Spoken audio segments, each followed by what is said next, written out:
one is identified with being a certain way, with being a thing, with being a body, with being a mind, with being feelings, with being a brain, with being a name, on and on and on. Often unconsciously identified. Not really conscious of the identifications of what and who one is. And one just mistakenly considers oneself to be these things: a name, a sex, a body. It kind of just happens quite innocently, really, from when we're just little children and we're just kind of, struggling around on the floor, and mom or dad comes up and says, "Oh, you cute little girl, coochie coochie coo," and it just starts innocently happening, that you just start taking on the identification about being a cute little girl. If you have good parents, if your parents aren't so gentle with you, you might start having identifications that you're not a very nice little girl. Smack! Leave that alone. Don't touch. So you get identifications with being bad or wrong.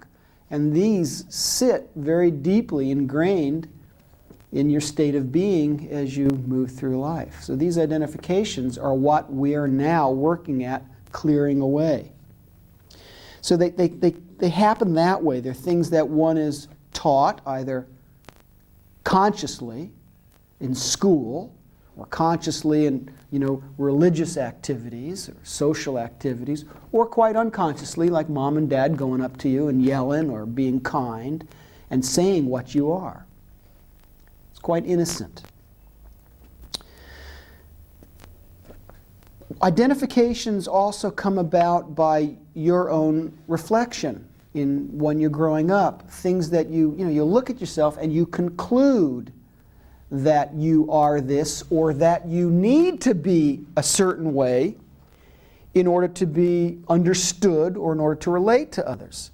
So you wind up getting identified by making a choice to be a good little girl. Because when you're a good little girl, mom and dad like you, and you get better things happen to you. Or a good little boy. To be picking on the girls this morning. But these identifications, you make a conclusion. Well, I'm going to be a certain way in order to be loved, in order to be understood. And these continue to grow from when we're very young into our life, that we're going to be a certain way. Does this make sense? Get this idea? So we manufacture ourselves in order to relate to others. We manufacture ourselves according to the society that we happen to be living in order to be accepted. And then we proceed to live out our lives in delusion, because that's not in the absolute, in the truth, who we actually are. It's just something we've taken on. It's a costume that we're wearing. Now the process of de-identification becomes accelerated quickly. This is what we were talking about before. This, that, state changes. When you become conscious of what you think you are. See, we need to start from the place, well, I don't know what I am. I sit down before you, say, tell me who you are. I don't know. I may have had an enlightenment experience, last week, last year, an hour ago. But now, what am I? Like Michael was saying, he had it, it falls away. It's because the mind comes back in. So we need to proceed with the truth of how it actually is for us. Who am I? I don't know. Well, I think I have the sense of myself. I think I'm such and such.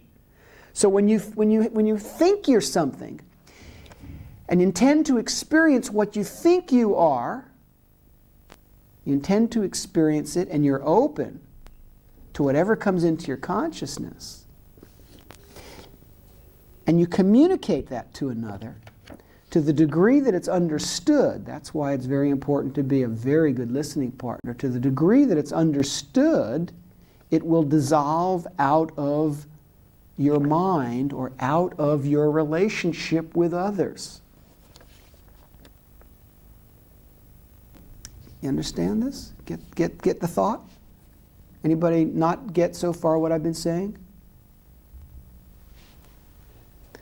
So if you communicate to another what you think you are, the process of enlightenment gets accelerated. If what you think you are, now here's a key. If what you think you are is basically untrue, which means that which you've become identified with, then to the degree that the other is understanding you and you feel understood will be to the degree that that identification will begin to fall away. It's like you don't need it anymore. It's not useful. It's not the truth. It falls away.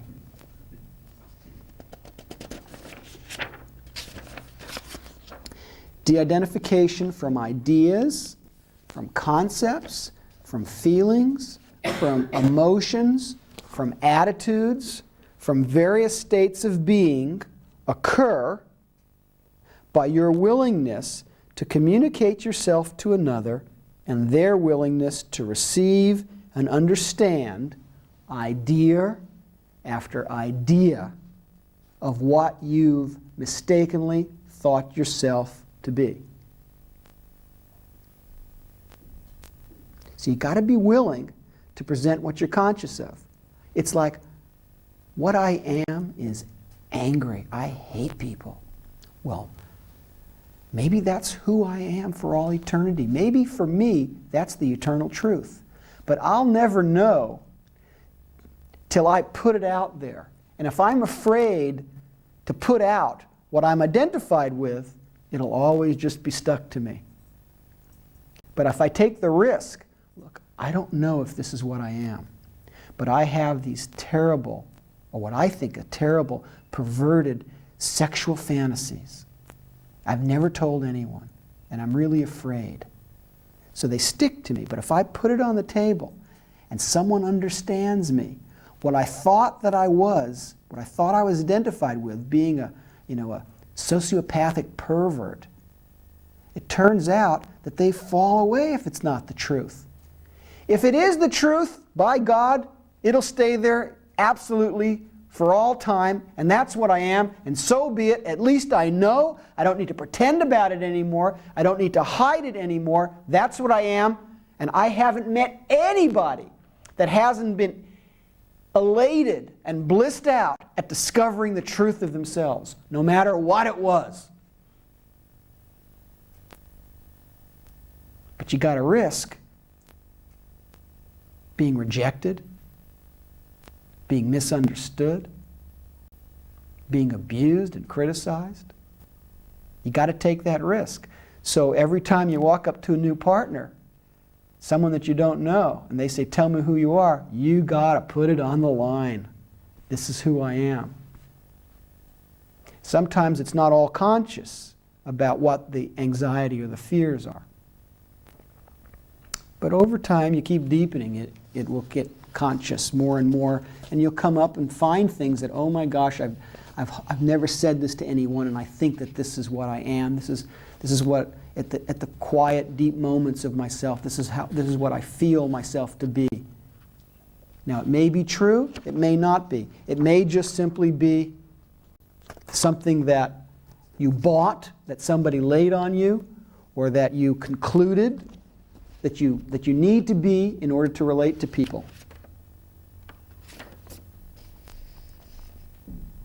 So the process of enlightenment is accelerated by continual presentation of idea after idea of what you think you are or feel you are at any contemplative moment. Is this what you've been doing?